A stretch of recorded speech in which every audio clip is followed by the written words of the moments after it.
The year was 1834, and in the opulent yet dimly lit chambers of the royal palace in Madrid, a chilling atmosphere hung over the room.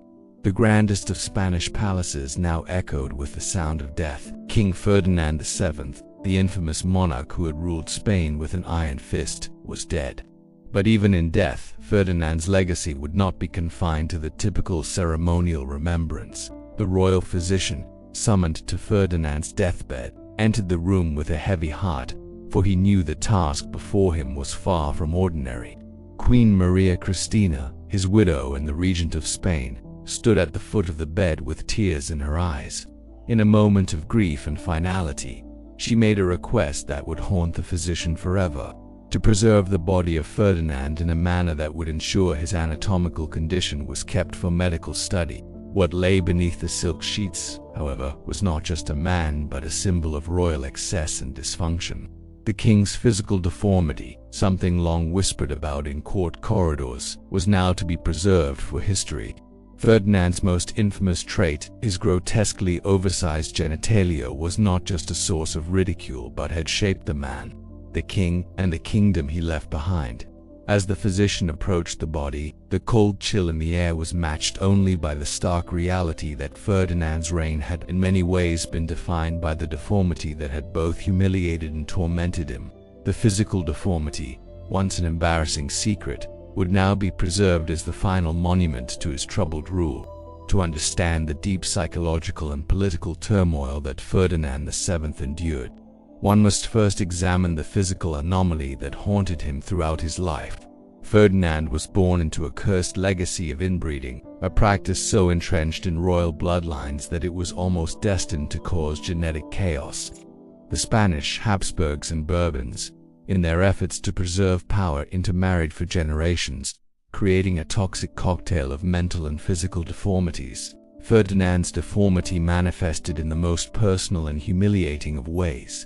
As a child, he was plagued by an abnormality that would define his masculinity and haunt him for the rest of his life, a grotesque physical trait that grew more pronounced as he matured.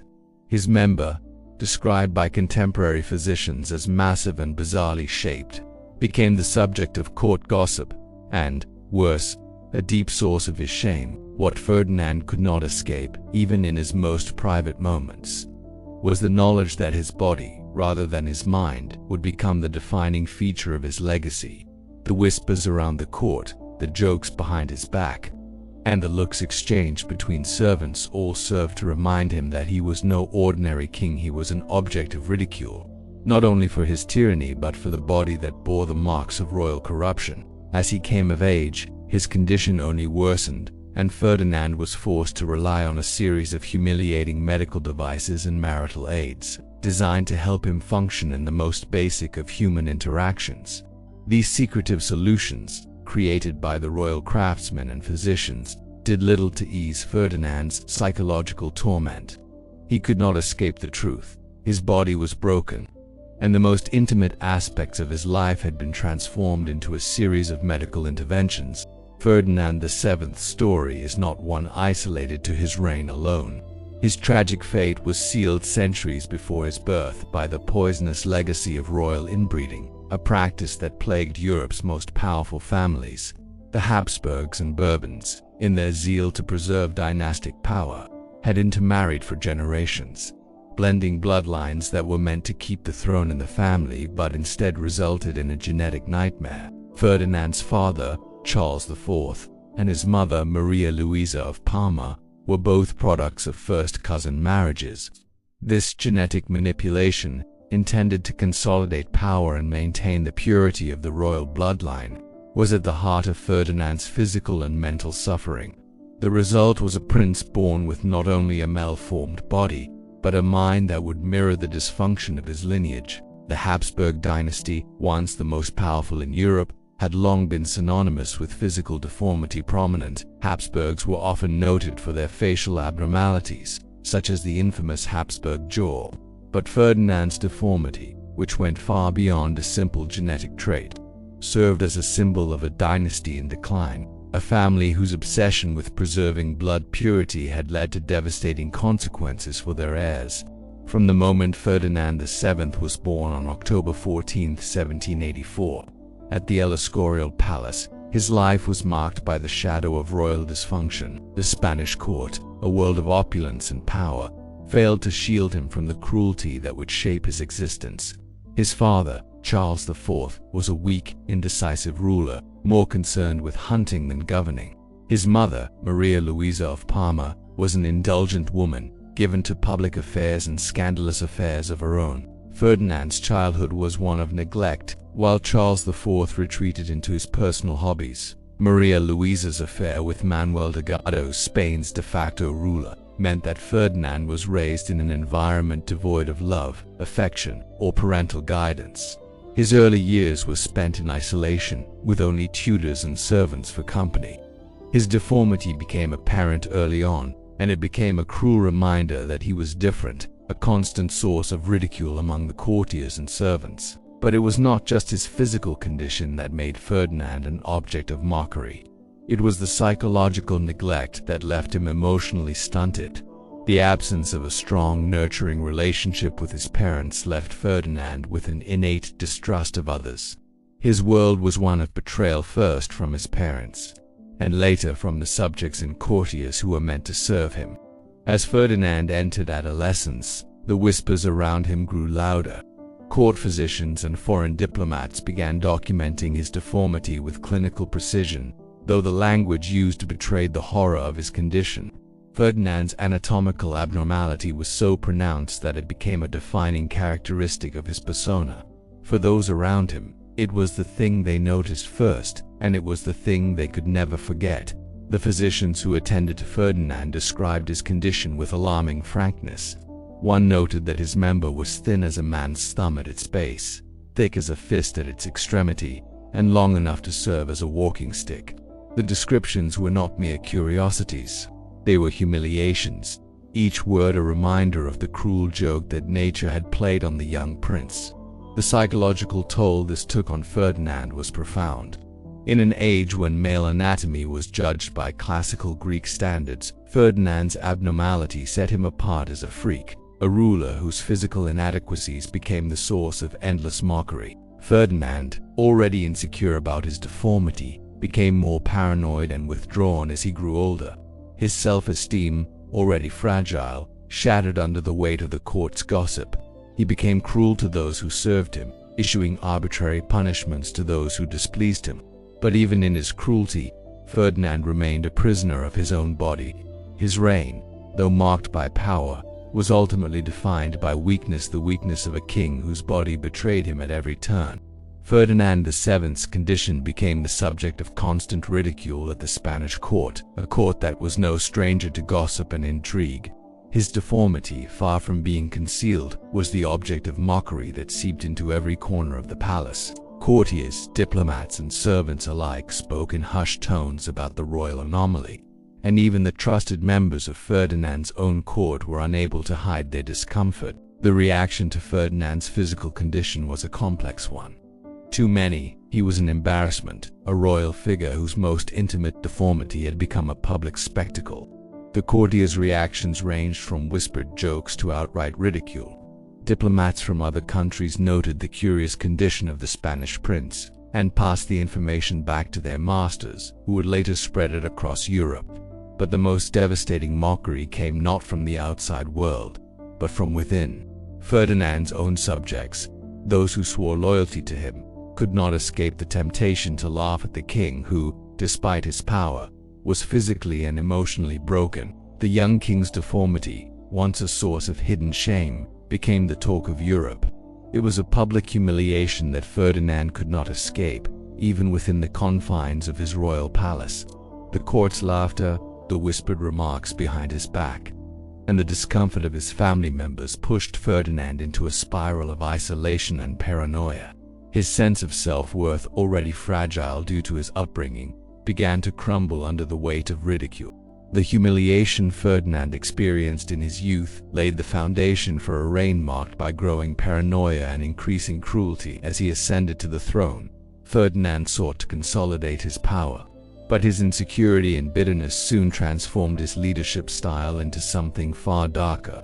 His mistrust of everyone around him, born of years of mockery and ridicule, morphed into a near-dictatorial rule, one in which even the slightest perceived slight could provoke violent retaliation. Ferdinand's response to mockery was not just passive resentment, but a calculated, cruel revenge.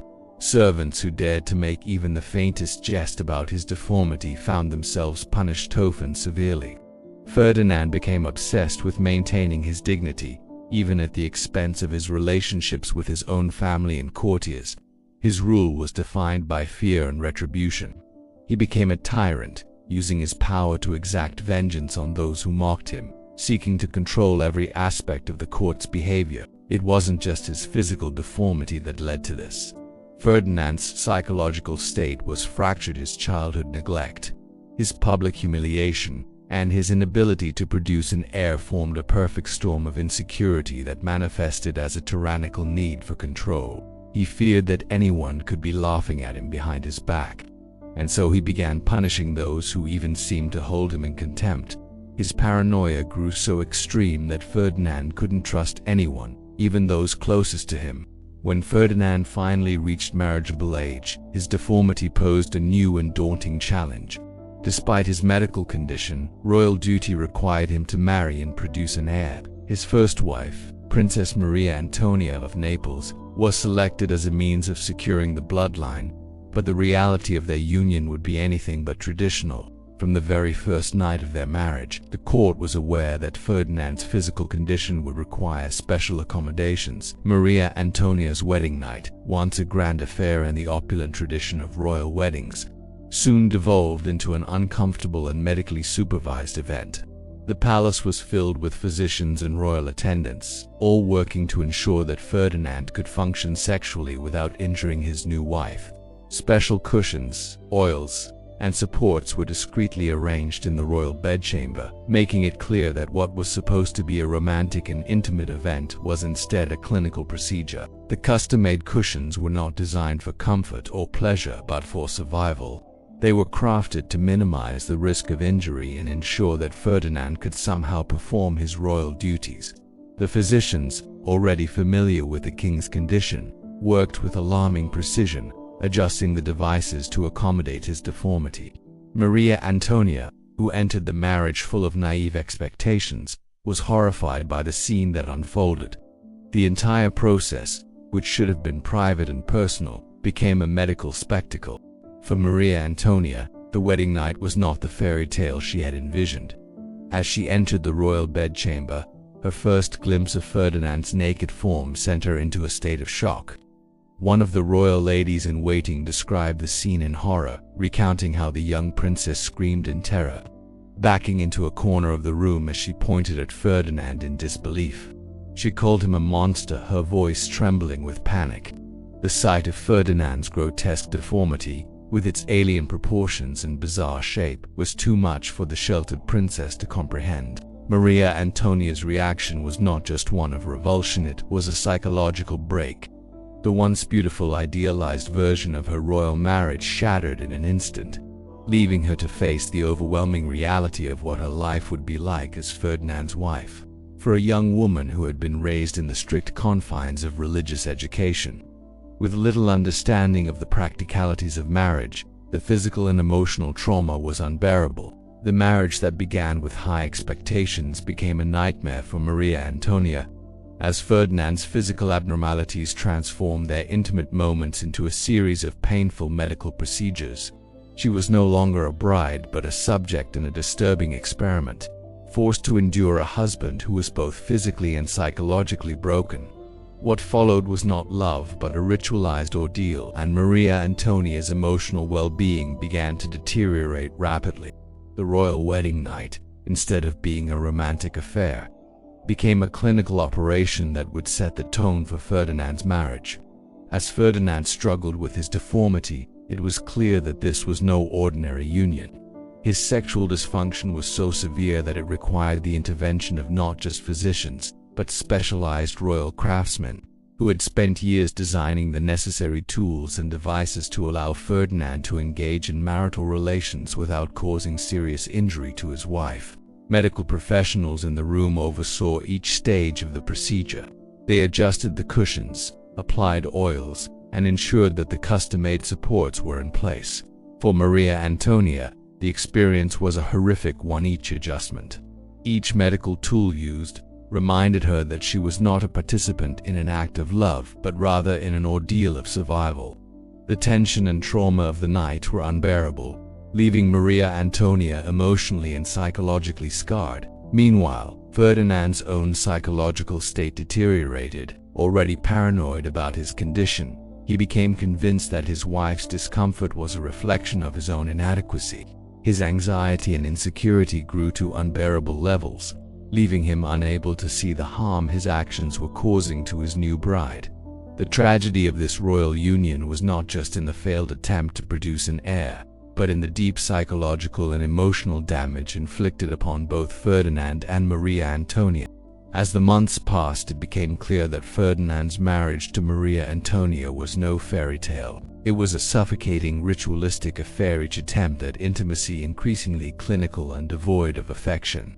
Maria Antonia, once hopeful and excited for her future as a queen, found herself trapped in a nightmare that no one, not even the most naive royal bride, could have anticipated. Ferdinand's obsession with producing an heir became the focal point of their life together. His sexual dysfunction prevented any hope of normal marital relations, and the physical and emotional trauma inflicted upon his wife was compounded by his obsessive need for an heir. Despite the cruel reality of their union, Ferdinand was unwilling to accept failure. Each night, Maria Antonia was subjected to the same grotesque procedure: the specially designed cushions, the oils, the medical instruments that had become a fixture of their bedroom. There was no room for passion, love, or tenderness, only a mechanical, almost surgical process aimed at producing a child. Maria Antonia, whose education had been focused on courtly manners and religious piety, was not prepared for the psychological toll these repeated encounters would have. She began to show signs of severe emotional distress. Palace servants whispered of her growing instability, noting how she withdrew from the public eye and became increasingly distant from those around her. Her once beautiful face was now often pale and drawn, her eyes haunted by the trauma she was enduring. Her physical health also began to deteriorate, as the emotional strain of the marriage took its toll on her body. Ferdinand, meanwhile, became increasingly paranoid. His desperate desire for a child morphed into an unhealthy obsession. His inability to produce an heir, despite all the medical interventions, only deepened his fear of failure. He grew increasingly agitated, turning his anger inward when his wife's discomfort seemed to suggest that she was at fault. Every time they failed to conceive, Ferdinand blamed Maria Antonia's supposed weakness, believing that her reluctance or discomfort was the root of their problems. The royal marriage, once seen as a union of power and dynasty, had become a harrowing ritual of despair and broken promises. For Ferdinand and Maria Antonia, their marriage was not a shared bond of love and loyalty, but a cruel, clinical obligation that both would come to regret. With each passing year, the pressure mounted for Ferdinand to fulfill his royal duty, to produce an heir and ensure the continuation of the Bourbon bloodline. The kingdom, beset by political instability, desperately needed an heir, and Ferdinand's failure to provide one became a source of increasing anxiety and frustration. His obsession with his own impotence reached new heights, and his desperation led him to seek out increasingly bizarre medical remedies that promised to fix his physical defects. Ferdinand's royal physicians, although well aware of his condition, could only offer him temporary solutions. Their attempts to shrink his deformity or enhance his fertility with potions, aphrodisiacs, and alchemical concoctions proved fruitless. Still, Ferdinand, unwilling to accept that his anatomical issue could not be solved, spent vast sums of money on these supposed cures. Rhinoceros horn, powdered pearls, and rare herbs were among the substances he consumed in hopes of curing his condition. Each new potion, each new remedy, brought with it a fleeting hope that would soon be dashed. Ferdinand's search for a solution was not limited to European medical knowledge. He consulted with foreign alchemists, mystics, and even astrologers, all of whom promised that with the right alignment of the stars or the use of ancient potions, he would find success. Despite the repeated failures, He refused to give up on his belief that there was a cure out there. It was not just a matter of royal duty, it had become a matter of personal pride, his final attempt to redeem himself in the eyes of the court and the world. The king's obsession with reproduction grew more intense, and he was willing to subject both himself and his wife to any ritual, any cure, no matter how absurd. The palace became a haven for quack doctors, charlatans, and mystics who sought to profit from the royal couple's misfortune. Meanwhile, Maria Antonia, already suffering from the psychological toll of the marriage, grew more and more disillusioned as each new treatment failed. In May of 1807, after years of emotional and physical torment, Maria Antonia died. Officially, her death was attributed to fever and complications stemming from her delicate constitution, but those close to the royal court knew the truth. Maria Antonia had died of despair, worn down by the sexual trauma, emotional neglect, and the constant pressure to bear an heir. The king's obsession with producing a child, combined with his inability to provide her with the love and support she needed, had destroyed her body and mind. For Ferdinand, the death of his wife was not a moment of mourning or reflection, it was an opportunity to place the blame on her. His first response was to claim that she had sabotaged their chances of producing an heir, accusing her of taking potions to prevent pregnancy or engaging in behavior that would ensure failure. His paranoia reached new heights as he became convinced that his wife's death was not a natural one, but part of a conspiracy to destroy his bloodline. He even entertained the idea that she had been poisoned, though there was no evidence to suggest foul play. In his grief, Ferdinand was unable to see the role he had played in his wife's death. Instead of expressing sympathy or regret, he focused on the need to find a new wife who could fulfill his royal duty. His obsession with producing an heir was undeterred by the tragic death of Maria Antonia. Rather than mourning the loss of a wife, Ferdinand was already searching for a replacement, someone who could bear him the child he so desperately sought. The loss of Maria Antonia marked the end of Ferdinand's first marriage, but it did not bring an end to his quest for an heir. His obsession would continue to define his relationships, his reign, and his personal life. His second wife, Maria Isabel of Portugal, would soon become the next victim of his cruel, obsessive quest. The death of Maria Antonia marked the beginning of Ferdinand's complete psychological breakdown. His grief, instead of fading into a healthy mourning process, evolved into a consuming obsession. His fixation on producing an heir grew even more intense, and he soon became convinced that his failure to do so was a personal affront to his very manhood. His belief that his first wife's death was part of a conspiracy to prevent him from having a legitimate heir only deepened his paranoia. He began to see enemies everywhere, both real and imagined. Ferdinand's relationships with his courtiers and family began to deteriorate further. He became suspicious of those around him, seeing treachery where none existed. His ministers, his advisors, and even his family members were all viewed with increasing distrust. Anyone who disagreed with him or failed to meet his expectations was deemed an enemy, and Ferdinand's paranoia began to take a violent turn. His behavior grew erratic, and the court became a place of constant surveillance. Ferdinand began to demand that his courtiers take loyalty oaths, and anyone caught whispering or showing signs of discontent was swiftly punished. He became obsessed with the idea that others were conspiring against him, and he would go to extreme lengths to root out any perceived disloyalty. The political ramifications of Ferdinand's mental state were profound. Spain, already struggling with economic instability and growing unrest in its colonies, now had a king who was incapable of governing effectively. Ferdinand's obsession with his own dysfunction took precedence over the needs of his kingdom. The Spanish people, already weary from years of misrule, found themselves increasingly alienated from their monarch. Ferdinand's reign had descended into chaos, and the political future of Spain seemed more uncertain than ever. In 1816, after the tragic death of Maria Antonia, Ferdinand VII's search for an heir led him to his third marriage, this time to Maria Isabel of Portugal. Despite her youth and beauty, Maria Isabel's entry into the Spanish court marked the beginning of another disturbing chapter in Ferdinand's tragic quest for a legitimate successor. By now, Ferdinand's physical and psychological condition had become notorious throughout Europe, and his reputation preceded him even as he sought a new bride. Maria Isabel, though outwardly prepared for royal duty, was entirely unprepared for the grotesque reality of her wedding night. The marriage itself was arranged to solidify ties between the two royal families, but its underlying purpose was clear to everyone in Spain. Ferdinand needed an heir, and his sexual dysfunction remained his greatest obstacle.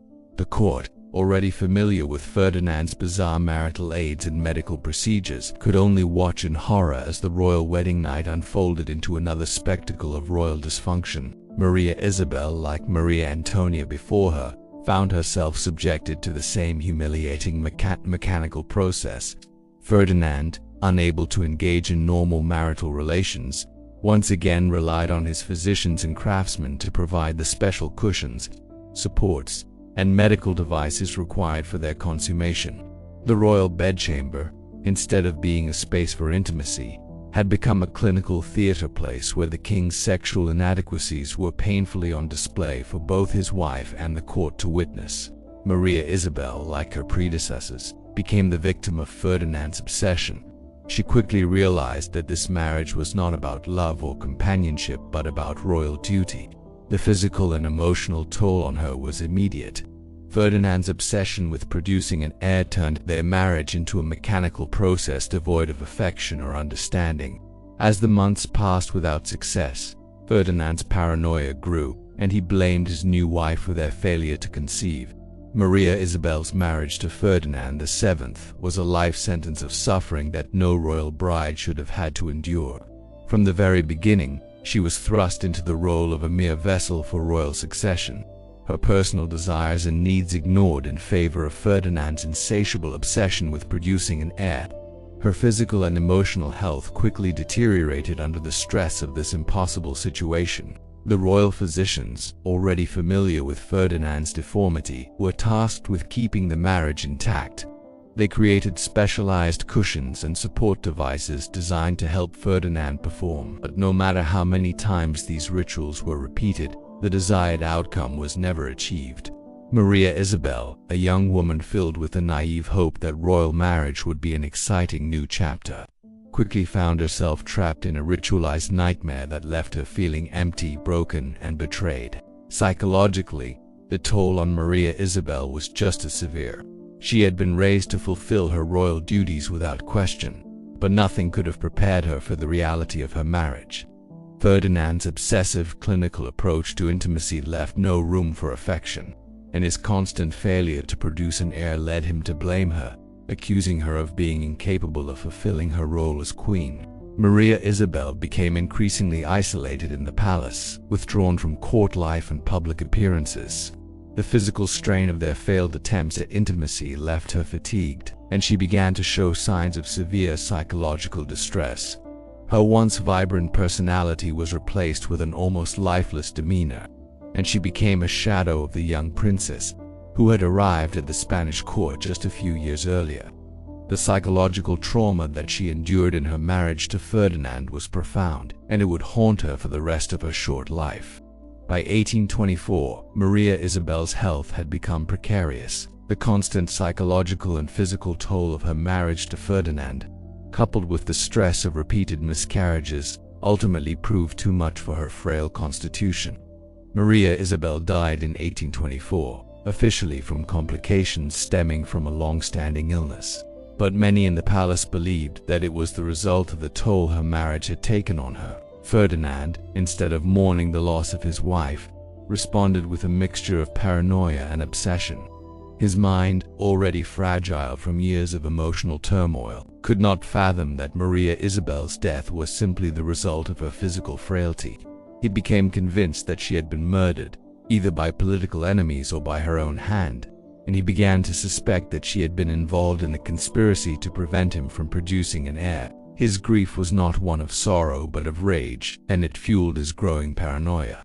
The entire Spanish court, already burdened with the dysfunction of Ferdinand's reign, now found itself caught in the king's web of suspicion and mistrust.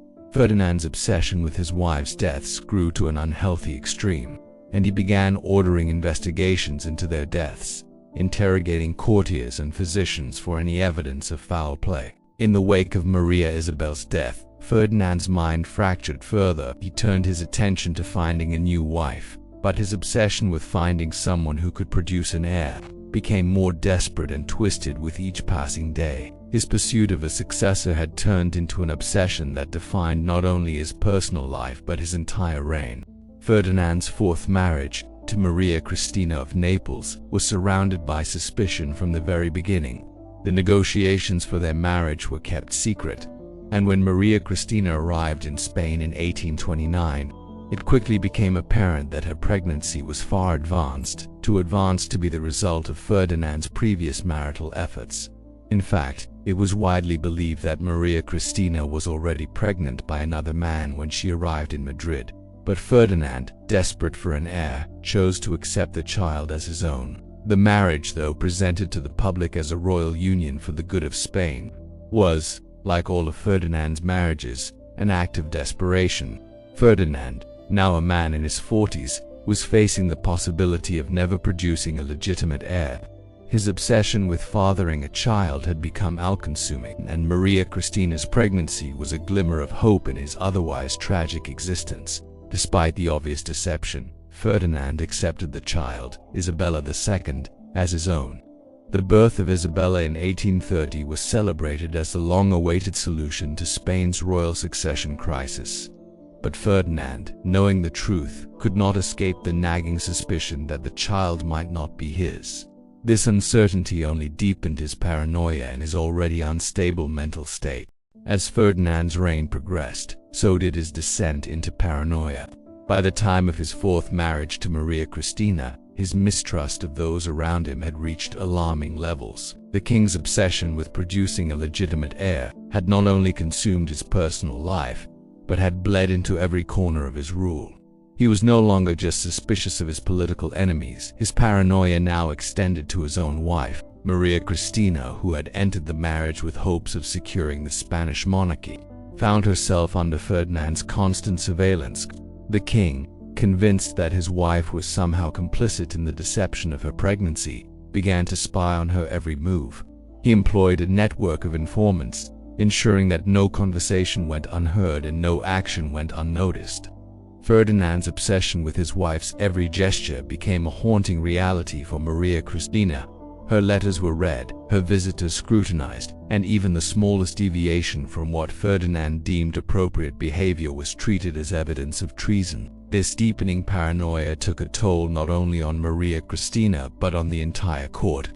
Ferdinand's increasing need for control created a suffocating atmosphere at the palace. Servants, courtiers, and even the most trusted ministers found themselves caught in a web of suspicion, forced to constantly prove their loyalty. Ferdinand's inability to trust anyone, even his closest family members, became a defining feature of his reign. The king's mental state deteriorated rapidly, and the strain of ruling a kingdom in turmoil, while also dealing with his own personal demons, was too much for Ferdinand to handle. His obsession with finding the truth about his heir and his constant surveillance of Maria Cristina became a central focus of his life, overshadowing any attempts at governance or royal duty. As Ferdinand's personal life spiraled further into madness, so too did the Spanish monarchy. Ferdinand's reign, once seen as a potential source of stability for Spain, had become a national disaster. His obsession with his own sexual dysfunction, coupled with his growing paranoia and mental instability, meant that he was incapable of effectively ruling the nation. The Spanish Empire, once a dominant force in Europe and the Americas, was on the brink of collapse, and Ferdinand's personal issues had become a symbol of that decline. Ferdinand's focus on his personal problems left little room for the pressing issues facing Spain. His kingdom was embroiled in economic turmoil, and Spain's colonies in the Americas were on the brink of rebellion. Yet, instead of addressing these critical issues, Ferdinand spent his time obsessing over the legitimacy of his heirs and the impossible task of overcoming his sexual dysfunction. His failure to produce a legitimate heir, combined with his increasing paranoia and erratic behavior, created a vacuum of leadership in Spain. Internationally, Ferdinand's reputation had already been damaged by the scandals surrounding his marriages and his inability to rule effectively. European powers, once wary of Spain's influence, now saw Ferdinand as a weak and unstable monarch. Diplomats in Madrid reported back to their governments with growing concern, knowing that Spain's decline was inevitable under such a dysfunctional ruler. Ferdinand's personal issues became a matter of public ridicule, and Spain was seen as a kingdom in disarray, unable to provide the stability it once had. Spain's colonies, already restive, began to see Ferdinand's reign as a sign of divine disfavor. Revolutionary movements in Mexico, Argentina, and other parts of Latin America gained strength, fueled in part by the perception that Spain, under Ferdinand's rule, was incapable of maintaining control over its vast empire.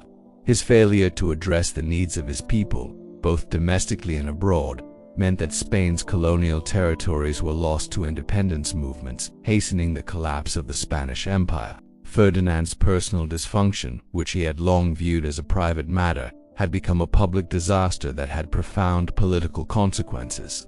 His inability to rule effectively and his obsession with his own sexuality had turned Spain into a political laughingstock. The monarchy, once seen as the pillar of Spanish power, now seemed fragile, vulnerable, and utterly incapable of facing the challenges of the modern world. The creation of Ferdinand's surveillance state marked a new chapter in his deteriorating mental state. He had always been suspicious of those around him, but now, as his paranoia deepened, Ferdinand became obsessed with controlling every aspect of the royal court. He created a network of spies and informants, ensuring that no conversation went unheard and no action went unnoticed. This oppressive atmosphere consumed the palace. Courtiers and servants found themselves constantly monitored, their loyalty questioned at every turn. Even the most trivial matters became suspect. Ferdinand, ever watchful, would spy on his own family members, including his wife, Maria Cristina, and his daughter, Isabella II. Every letter sent, every visit made, and every action performed was scrutinized for signs of betrayal or conspiracy. The strain this constant surveillance placed on Ferdinand's relationships was immense. His marriage to Maria Cristina, already strained by his paranoia, became even more unbearable. She, too, was subjected to his watchful eye, every movement recorded and reported. This toxic environment destroyed any semblance of normalcy or affection in their relationship. Ferdinand's need for control and his fear of betrayal became the defining features of their marriage. The impact of Ferdinand's obsession with surveillance extended beyond his personal relationships. His court, once a place of political intrigue and diplomatic maneuvering, had become a web of fear and mistrust. Ministers and courtiers, once loyal to the king, now lived in constant fear of making a mistake that would lead to their dismissal or worse. Ferdinand's reign, already marked by cruelty and dysfunction, had descended into a climate of terror. No one could be trusted, not even the king's closest allies. By the late 1820s, the toll of Ferdinand's personal and political failures began to take a severe physical toll on his health. His chronic paranoia, insomnia, and stress had led to severe physical ailments. His once strong frame had become weak and frail, and he began to suffer from digestive issues, chronic tremors, and other debilitating symptoms. The king, once a symbol of royal power, was now a shadow of his former self. Ferdinand's doctors noted the worsening of his condition, attributing much of it to the constant stress and anxiety that had consumed him for years. His inability to produce an heir, the trauma of his failed marriages, and his growing suspicion of everyone around him had created a perfect storm of psychological and physical deterioration. His body, weakened by years of mental strain, could no longer keep up with the demands he had placed upon it. The physical manifestations of Ferdinand's mental collapse were evident to all who saw him. His once imposing presence had been replaced by a trembling, sickly figure. His health continued to decline, and by 1830 he was almost completely incapacitated. Despite his failing health, Ferdinand's obsession with producing an heir remained strong. He continued to insist on consulting with physicians, astrologers, and mystics, convinced that a miracle could still happen, but the miracle never came. In 1830, Maria Cristina gave birth to a daughter, Isabella II. Ferdinand, though publicly celebrating the birth of his child, privately harbored deep doubts about the legitimacy of the child. He knew that the timing of the pregnancy, combined with his own inability to father a child, raised serious questions about whether Isabella was truly his heir, despite his personal reservations. Ferdinand reluctantly accepted Isabella as his daughter.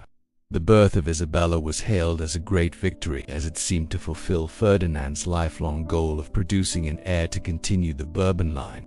However, Ferdinand could never fully shake the nagging doubt that Isabella was not truly his child. His paranoia, already at an all-time high, festered as he obsessively scrutinized Isabella's features, searching for any signs that might confirm or deny her paternity. Ferdinand's doubts about Isabella's legitimacy became a constant source of internal conflict. He struggled to reconcile his public duty with his private suspicion.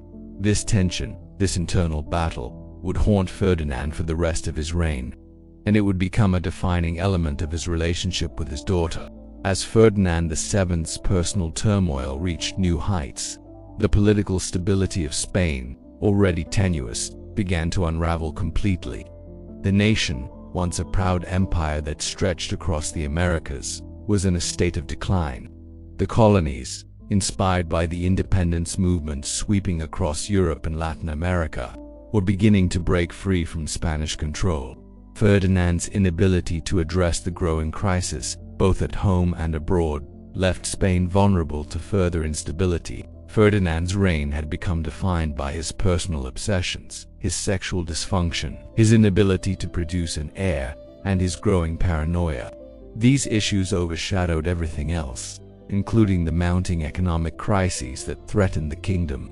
Spain's colonies in the Americas, once the crown jewels of the Spanish Empire, were in revolt, demanding independence. Yet, Ferdinand's attention remained fixed on his own problems, and his obsession with ensuring a legitimate heir took precedence over any serious attempts to address Spain's crumbling power.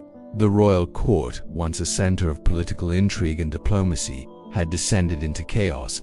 Ferdinand's paranoia had led to purges, arrests, and an atmosphere of constant surveillance that crippled the functioning of the Spanish government. Ministers were dismissed at random, while those who remained were forced to live in fear of the king's erratic behavior. Even the simplest of political decisions were delayed for weeks or months, as Ferdinand became consumed by his personal concerns. His health continued to deteriorate, and with it, any ability to effectively govern. Meanwhile, Spain's finances were in disarray. The royal coffers were drained by Ferdinand's obsession with medical treatments, marital aids, and consultations with alchemists and mystics. The funds that could have been used to stabilize the country were instead funneled into Ferdinand's personal pursuits. The Spanish military, once a force to be reckoned with, was weakening, and the country's international standing was slipping further into irrelevance. Ferdinand, trapped in his own personal and political nightmare, was unable or unwilling to address the catastrophic consequences of his reign. As Ferdinand VII entered the final years of his life, he became increasingly isolated from the world around him. His physical health had deteriorated significantly, and his mental state was a shadow of the once strong monarch who had ascended to the throne. Paranoia had consumed him entirely, and he was now a prisoner in his own mind, obsessed with the idea of preserving his bloodline at all costs. The monarchy itself was crumbling under the weight of Ferdinand's delusions. His obsession with his family, particularly his daughter Isabella, had taken over any remaining capacity for rational governance. Ferdinand's failure to provide a stable succession, combined with his growing distrust of everyone around him, led to political infighting and instability within the royal court. Spain, a once great empire, had become a symbol of dysfunction, and Ferdinand's personal issues had metastasized into national crises. Ferdinand's final obsession was his daughter, Isabella. Despite his doubts about her legitimacy, he fixated on her as the last hope for the Bourbon line.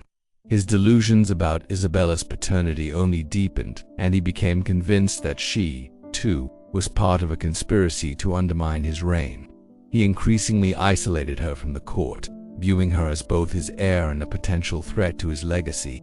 The tension between father and daughter became a tragic reflection of the larger political instability that plagued Spain during these final years. Ferdinand's health continued to decline, and by 1833, his reign had reached its breaking point.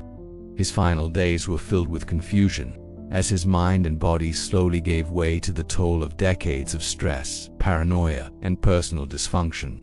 He became a ghost of the king he once was, his life consumed by the very obsessions that had undermined his reign. In September 1833, Ferdinand VII died, ending a reign marked by personal and political failure. Officially, his death was attributed to gout, but many in the palace believed that his decline had been hastened by the psychological toll of his years of obsessive behavior. His final moments were those of a man who had lost all connection to the kingdom he once ruled, consumed by his delusions and isolated from reality. Ferdinand's death triggered immediate political chaos. The question of succession had been a point of contention throughout his reign, and now that he was gone, it threatened to tear Spain apart. Ferdinand's daughter Isabella was declared the new queen, but Ferdinand's last-minute decision to name his brother, Don Carlos, as regent had ignited a bitter conflict.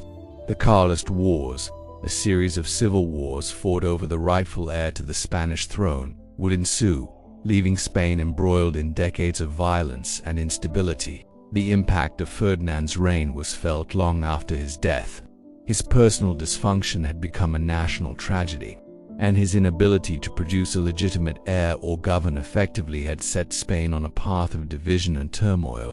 Ferdinand's legacy was that of a ruler who had squandered his power and left his country in ruin. Ferdinand's death did not mark the end of his strange and tragic legacy. The royal physicians, who had spent years attempting to manage his condition, made the decision to preserve his anatomy after his death. The king's genitalia, a source of both humiliation and obsession during his life, was carefully preserved for medical study. This macabre legacy was kept secret, locked away in the Vatican archives, where it would remain hidden from the public for centuries. The preserved organ, along with detailed medical drawings and notes, became a symbol of the extreme nature of Ferdinand's condition. For centuries it would remain a medical curiosity, studied by those who sought to understand the rare and grotesque affliction that had consumed Ferdinand's life. To some, it was a reminder of the dangers of royal inbreeding and the destructive power of personal dysfunction. To others, it was a symbol of the collapse of a once great empire. The Vatican's decision to keep Ferdinand's medical legacy hidden from public view only fueled the intrigue surrounding his condition. Scholars and medical historians who were granted access to the archives would later describe the preserved anatomy as both fascinating and unsettling, a physical testament to the life of a king whose reign was defined by his personal failures and obsessions. Ferdinand's medical legacy, though never widely known, would become a symbol of the destructive nature of absolute power corrupted by personal dysfunction. His condition, once a subject of whispers at the royal court, had become a historical artifact, hidden away in the vaults of the Vatican, a lasting reminder of the king who had suffered in ways both physical and psychological. Ferdinand VII's personal struggles were not just private matters, they were symbolic of the broader dysfunction that characterized his rule. His failure to produce a legitimate heir, his growing paranoia, and his obsession with maintaining control all served as reflections of the deeper issues that plagued the Spanish monarchy during this period. Ferdinand's reign, rather than being a beacon of stability, had become a mirror of a nation in decline. Spain's monarchy, once seen as an institution of immense power, was now a symbol of corruption, dysfunction, and failure. Ferdinand's personal dysfunction had metastasized into a political catastrophe, and his inability to govern effectively had led to the downfall of the Spanish Empire. His obsession with family, legacy, and control had left the country vulnerable to the rise of revolutionary movements and the eventual loss of its colonies in the Americas. Ferdinand's reign serves as a cautionary tale of how personal dysfunction can seep into the political realm, transforming a once great empire into a fractured, unstable nation.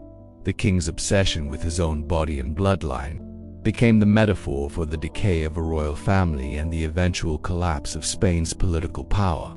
Ferdinand VII's reign ended not with the triumph of a monarch who had solidified his legacy, but with the tragic collapse of a man whose personal and political failures had shattered everything around him. His life was defined by obsession, paranoia, and a desperate need for control. His inability to fulfill the most basic expectations of royal duty, producing an heir, governing effectively, and maintaining his nation's stability, led to the collapse of Spain's once proud empire. His legacy, overshadowed by his personal failures, remains one of the most tragic in history. Ferdinand's story serves as a warning about the dangers of absolute power, unchecked by wisdom or empathy. His personal dysfunction, once hidden away in the royal chambers, became the symbol of Spain's decline and the collapse of a once great monarchy. Ferdinand's final years were marked by a profound isolation that reflected the isolation of his kingdom. The Spanish Empire, in the end, was as broken as its king.